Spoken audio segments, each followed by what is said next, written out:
우리가 요한계시록 10장을 봤을 때 하나님께서 사도 요한에게 큰 사명을 주시는 것을 우리가 봤습니다. 소명을 주시죠. 그때 요한이 어디 있었습니까? 반모섬이라는 데에서 좀 유배 생활을 하고 있었던 것이에요. 근데 그런 사도 요한에게 큰 희망이 되는 말씀을 주신 것으로 생각이 됩니다. 그랬을 수도 있어요. 반모섬에 있으면서 내가 이렇게 삶을 마치게 되는 건 이게 내 끝이구나. 여기가 끝이구나. 나는 이렇게 끝나는구나 라고 생각을 할 수가 있는데 하나님께서 너에게 다른 사명을 또 준다라고 말씀하시니까 이것이 내가 이게 끝난 게 아니구나 하면서 그렇게 생각이 될 수가 있습니다. 소망이 또 생길 수가 있습니다. 그에게 주어진 사명은 무엇이었습니까? 하나님의 말씀을 받으라고 그랬어요. 받고서 먹으라고 하나님께서 말씀을 하셨습니다. 이게 참 중요한 말씀입니다. 우리가 말씀을 받고서 먹으라는 것은 소화를 시키라는 것이에요. 그래서 우리가 하나님의 말씀을 받기를 원합니다. 받고 그것을 소화를 시켜야 돼요. 잘 이해하고 소화를 시킨다는 것은 소화를 시켜야만이 음식물이 뱃속에 들어간 다음에 그것이 우리에게 에너지가 됩니다. 그렇게 해가지고 이게 우리의 몸에 우리가 활동하는데 그게 쓰임이 되는데 하나님의 말씀이 그렇게 돼야 되는 줄로 믿습니다. 받는 것만 마치는 것이 아니라 받아서 소화를 시켜가지고 우리 삶에 이게 적용이 돼야 돼요. 적용이 되지 않는 삶의 하나님의 말씀은 이것은 하나님 예수님께서도 말씀하셨죠. 이게 열매를 못 맺는 그러한 말씀이 되는 것입니다. 말씀에 문제가 있는 게 아니라 밭에 문제가 있어가지고 그렇게 되는 거죠. 그런 일이 없고 큰 열매를 맺는 우리 모두가 되기를 원합니다. 그런데 이 말씀이 하나님께서 그러시죠. 입에는 달다. 무슨 말입니까? 말씀을 읽고 듣고 묵상을 할 때는 참 좋아요. 이거 좋은 말씀이네. 이거 참 괜찮네. 그렇게 우리가 생각이 들어요. 근데 하나님께서 그러시죠. 뱃속에서는 이게 무척이나 쓰다. 무슨 말입니까? 소화를 하려고 하니까 이게 소화가 안 돼요, 이게. 이게 얹혀 있는 것 같고 무척이나 씁니다. 말씀을 적용을 하려고 하니까, 이게 마음에 안 드는 말씀도 있고, 이걸 어떻게 해. 나는 못하겠는데, 내 생각은 좀 다른데, 하다 보니까 이게 씁니다. 달지가 않다는 것입니다. 하지만 우리가 그 말씀, 단 거 쓴 거 골라서 하면 안 되겠죠. 하나님께서 하라는 것은 이게 하나님의 말씀이구나 생각을 하고서 무조건 우리가 소화시키려고 하고 또 이것을 우리가 삶에 적용을 시켜야 되는 줄로 믿습니다. 그래서 우리가 소그룹을 하는 것이에요. 제가 이제 말씀을 전하는, 선포하는 이제 목사고 또 설교자인데 설교를 하고 그렇게 하다 보면은 아쉬울 때가 많이 있습니다. 보통 설교자에게 주어진 게 한 20분, 30분, 짧으면 20분, 길면 한 30분 정도 주어져요. 너무 더 길게 하면은 또 이게 좋지가 않아요. 근데 그렇게 하다 보는데 말씀을 다 전하기도 힘들고 이것을 어떻게 말씀을 풀어가지고 이런 내용입니다라고 말씀을 하고 이걸 이렇게 적용해야 됩니다라고 하고 이렇게 하려면은 시간이 모자랍니다. 그래가지고 기도하면서 이 말씀이 선포되고 적용할 수 있도록 하나님께서 도와주십시오라고 이렇게 마음으로 기도하면서 하지만은 한 가지 우리가 할 수 있는 게 뭐냐면은 그 말씀을 듣고서 우리가 몇몇끼리 모여가지고 이 말씀을 우리가 삶에 어떻게 적용하면 좋겠는가. 이 말씀이 이렇게 선포가 됐는데 이 말씀이 어떤 내용이고 우리가 잘 이해했는가 그것을 체크업을 하고 그 다음에 이 말씀을 내가 어떻게 이 말씀대로 살아야 되는가. 서로 교우들끼리 그것을 의견을 나누고 또 말씀대로 살기 위해서 서로를 돕고 서로를 위해서 기도를 해주는 게 그게 소그룹의 목적이 되는 것이에요. 그래서 소그룹이라는 것은 누가 다시 설교하는 것도 아니고 누가 정답을 말하는 것도 아니고 본인들의 생각을 얘기하면서 나는 이렇게 살았으면 좋겠습니다. 이것은 이렇게 삶에 적용했으면 좋겠습니다라고 같이 말씀 적용의 무게를 느끼면서 함께 고민하고 함께 기도하는 것이 소그룹의 목적이 되는 것입니다. 그래서 말씀에 선포된 것을 잘 소화하기 위해서 돕는 사역이 소그룹의 사역이 될 수가 있다는 것이에요. 그래서 솔직히 어떻게 보면은 영성이라는 것은 성경을 얼마나 많이 알고 있는가 이거 갖고서 영성을 가름하는 것이 아니에요.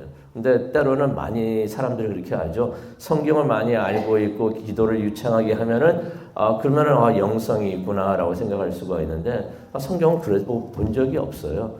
성경은 어떤 게 영성이라고 말을 하냐면은 성경을 많이 알고서 그것을 삶에 적용하는 사람을 영성이 깊은 사람이다라고서 말씀을 하고 있습니다. 그래서 우리가 말씀을 얼마나 많이 알고 있는가. 이전에도 말씀드렸지만은 제가 실제 있었던 일이에요. 동부에 있었던 일인데 성경을 가르치는 사람이 있어서 대학교에서 가르치는 사람이 있었는데 그 사람이 누구였다고 제가 한번 몇 번 말씀드린 것 같은데 이분이 중이었어요. 스님이었던 것이에요.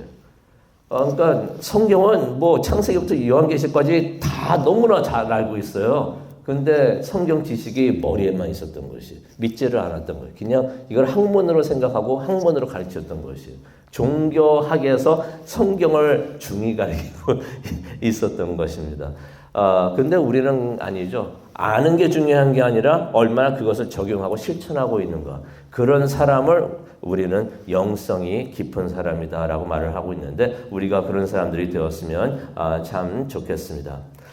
11장에 와서 하나님께서 사도 요한에게 또 다른 사명을 주십니다. 그 사명이 뭐였냐면 이번에는 1절을 보니까 지팡이 같은 갈대 하나를 주십니다. 그러면서 1절에 보니까 하나님께서 이런 말씀하십니다. 그것을 사용해서 하나님의 성전과 제단과 그 안에서 경배하는 사람을 측량하라 라고 말씀을 하십니다. 하나님의 사람들을 하나님의 성전과 제단과 그 안에서 경배하는 사람들을 재라는 것이에요. 이게 무슨 말일까? 성전과 제단과 거기서 예배하는 사람들, 그 안에서 예배하는 사람들. 성전이 나누어져 있죠. 성전이 가장 중요한 데가 어디가 있겠습니까? 뭐 성전들도 있고 마당도 있고 다 그러고 있고 그러지만은 가장 중요한 데는 지성소예요. 그래서 예수님께서 십자가 못 박혀 돌아가실 때 지성소로 들어가는 그 커튼, 그걸 막고 있었던 그 커튼을 찢어주신 것이에요. 이제는 지성소로 들어와라. 지성소 왜 들어와야 됩니까? 지성소에 하나님이 계시기 때문에. 성전에 오긴 왔는데 성전 마당에만 왔다가 돌아가는 것은 성전에 왔다고 말을 할 수가 없어요. 하나님을 만나서 돌아간 적이 없으니까. 근데 많은 신자들이 성전에 교회에 오기는 오는데 교회 마당에까지만 왔다가 돌아가는 사람들이 많이 있습니다. 근데 우리는 지성소까지 들어가기를 원합니다. 여기서 하나님께서 말씀하시죠. 성전과 제단과 그 안에서, 밖이 아니에요. 그 안에서 예배하는 사람들, 진실하게 지성소까지 들어와서 예배하는 신실한 사람들을 말합니다. 하나님의 임재 안에 들어와서 하나님을 만나는 사람들. 그래서 제가 지난주에 말씀드렸던 게 참 중요한 것 같아요. 하나님을 만나는 그 관문에 들어가야 되는 줄로 믿습니다. 그래서 하나님을 만나야 되는데 하나님을 만나는 사람이 되기를 원합니다. 예배를 통해서 하나님을 만나게 됩니다. 그런 사람들을 측량하라고, 재라고, 측정하라고 하나님께서 말씀을 하십니다. 무슨 말이냐면요. 그 사람들을 하나님께서 인정을 하고 그 다음에 보호하시겠다는 것이에요. 무슨 인정을 하는 것을 말합니까? 우리가 저도 한때 집을 소유했던 사람으로서 경험이 있어요. 집을 가지고 계신 분들은 아실 텐데 집을 딱 구입하게 되시면은 전문가를 불러가지고 이 집 그 크기 같은 거를 다 재개합니다. 그래서 방 사이즈가 어떻게 되고 뭐는 부엌은 사이즈가 어떻게 되고 다 재개하는데 그렇게 재가지고 그걸 기록에 남기는데 그렇게 함으로써 뭘 합니까? 이것이 나의 소유다라고서 공식적으로 그것을 확인을 하는 것이에요. 하나님께서 성전과 제단과 그 안에서, 밖에 아니에요. 그 안에서 예배하는 사람들을 측정하라 하는 것은 이 사람들이 내 소유다라고 해서 하나님께서 말씀하시는 것이에요.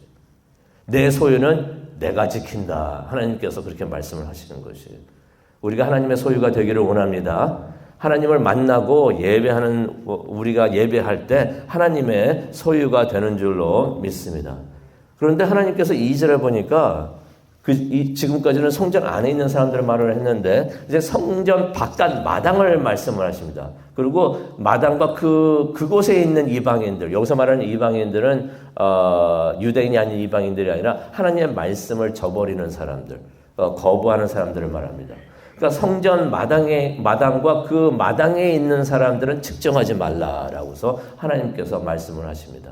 교회 밖에, 믿음 밖에 있는 세상과 세상 사람들을 의미를 하는데요. 하나님께서 이 사람들에 대해서 소유권을 주장하지 않으시겠다는 것이에요. 내 것이다 라고서 말을 안 하시겠다는 것입니다. 이런 일이 우리에게는 없기를 바랍니다. 그런데 2절을 보니까 그 사람들이 성전 밖에 있고 하나님께서 소유권을 주장 안 하시는 그 사람들이 하나님의 교회를 42달 동안 짓밟습니다. 핍박을 한다는 것이에요. 읽어보니까 무슨 생각이 드냐면은 하나님의 교회가 되는 것이 좋다고 생각했는데 오히려 핍박을 받네. 시련을 받네. 하나님께서 영적 싸움에서 지시는 것 같네. 라고 생각이 들 수가 있어요. 그런데 하나님은 승리의 하나님이 되시는 줄로 믿습니다. 지금은 지시는 것 같아도 결국은 전쟁에서 승리를 하십니다. 말세가 돼서 예수님께서 죄를 마실 때 하나님께서 그 권능을 보여주시고 승리하시는 것을 보게 되는데 우리는 그것을 확신하기를 바랍니다. 그게 믿음이 되는 줄로 믿습니다. 그러면서 이제 하나님께서 두 증인들을 세우십니다. 이게 누군지는 몰라요. 누군지는 모르는데 두 증인들을 말씀을 하시면서 세우시면서 그들에게 권세를 주십니다. 예언하는 권세를 주시는데요. 3절에 보니까 굵은 베옷을 입게 하시면서 예언을 하시게 하십니다. 굵은 베옷은 성경에 여러 번 나오는데요. 이것은 회개를 의미를 합니다. 굵은 베옷을 입고서 메시지를 전하는 것은 무엇을 의미할까요? 무슨 메시지일까요? 회개하라라고서 메시지를 전하는 것입니다. 하나님 앞에서 겸손하게 자신의 죄를 인정하고 회개하라는 것입니다. 그러면 용서를 받고 깨끗하게 되어서 천국에 가게 된다는 구원의 메시지를 전하라라고 말씀을 해 주시는데요. 여기서 중요한 것이 있습니다. 그들에게 하나님께서 권세를 주어 주신다는 것이에요. 5절에 보니까 누구든지 그들을 해하고자 하면 그들의 입에서 불이 나와가지고 그들을 해하고자 하는 사람들을 이기게 될 것이다. 이 말씀을 보게 되니까 갈멜산이 생각이 납니다. 엘리야가 기도를 하죠. 하나님만이 위대하시고 유일한 하나님이신 것을 보여주시옵소서 라고 했을 때 하늘에서 불이 내려왔던 것이에요. 이 증인들의 입에서 나오는 불이 자신들의 불이 아니겠죠. 그거는 하나님이 주시는 불이신 거예요. 하나님의 권세, 권위를 받게 되는 것을 우리가 보게 됩니다. 그 불을 보면서 하나님이 지켜 보호하시는 사람이구나 하는 것을 깨닫게 되는 것이에요. 그런데 그들에게 그러한 권위만 주시는 것이 아닙니다. 6절을 보니까 능력도 주십니다. 6절을 보니까요. 그들이 말씀을 전하는 동안 비가 오지 않고 물이 피로 변하게 하고 여러 재앙을 내리게 한다.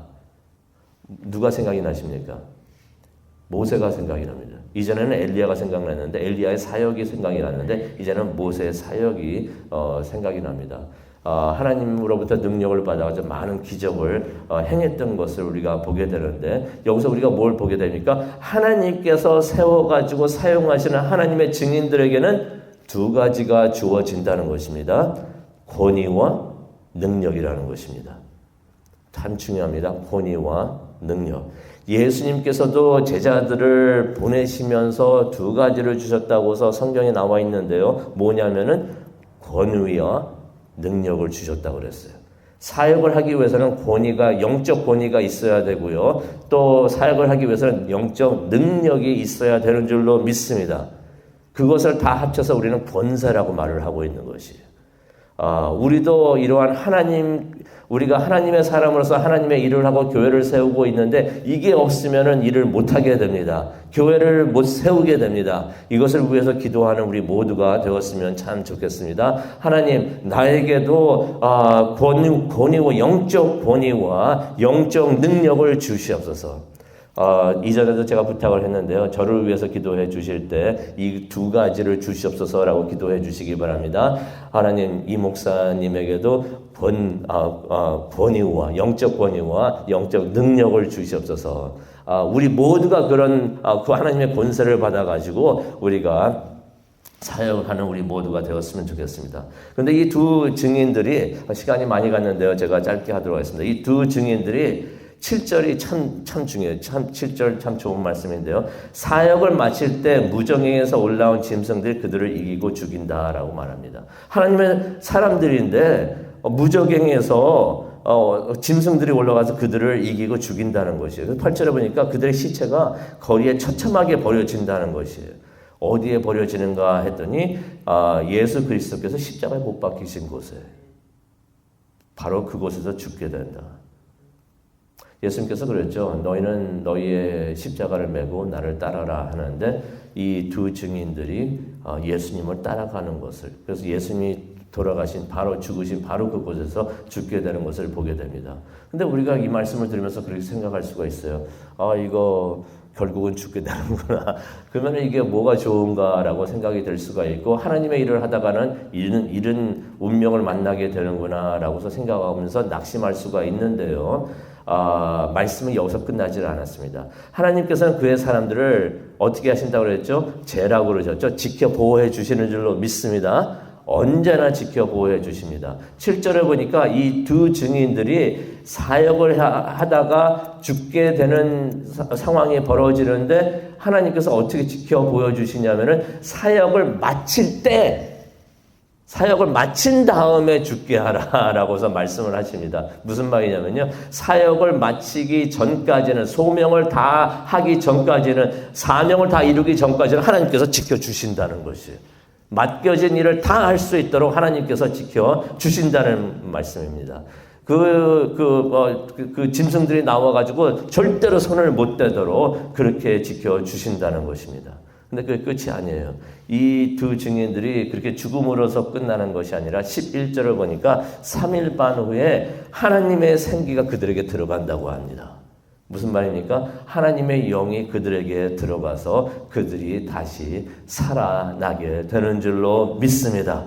부활을 의미하고 있는 것입니다. 하나님의 사람들은 부활이 되는 줄로 믿습니다. 이것을 보고서 세상 사람들은 두려워한다고 그랬죠. 근데 하나님께서는 12절에 뭐라고 말씀하십니까? 그들에게 말씀하십니다. 너 얘들아 이리로 올라오라. 부활받은 성도들만 천국에, 하나님이 계시는 천국에 올라가게 되는 줄로 믿습니다. 이들이 구름을 타고서 천국에 올라간다라고 말씀을 해 주십니다. 오늘 이 말씀 생각을 하면서 기도하는 시간을 갖기를 원하는데요. 때로는 그러는 것 같아요. 이 삶이라는 게 때로는 우리가 지는 것 같고, 때로는 세상이 이기는 것 같고, 때로는 교회가 약해서 무너지는 것 같고, 때로는 교회가 지는 것 같습니다. 그러나 하나님은 승리의 하나님이 되시는 줄로 믿습니다. 하나님께서는 그의 사람들을 측량하고 계시고 그 다음에 하나님의 사람들을 지켜 보호해 주시는 줄로 믿습니다. 결국 그들이 승리하게끔 인도해 주시는 줄로 믿습니다. 이것을 우리가 확실하게 믿기를 원합니다. 그래서 승리하는 우리 모두가 되기를, 어려움이 오더라도 이기는 자가 되기를 믿고 확신하고 기도하는 우리 모두가 되기를 간절히 축원합니다. 기도하시겠습니다. 사랑과 은혜가 충만하신 하나님 아버지 감사합니다. 하나님께서 우리를 지켜보하여 주시고 또 우리를 너는 내 것이다 라고서 소유권을 주장하여 주시니 정말로 감사합니다. 하나님의 보호 가운데서 맡겨진 일을 다 할 수 있는 우리 모두가 되게 하여 주시옵소서. 맡겨진 일을 다 하고 또 하나님께로 올라갈 수 있는, 부활받아서 올라갈 수 있는 우리 모두가 될 수 있도록 그것을 위해서 기도하는 이 시간이 되기를 원합니다. 하나님, 성령님 함께하여 주시고 오셔서 인도하여 주시옵소서. 감사합니다. 예수님의 이름으로 기도합니다. 아멘.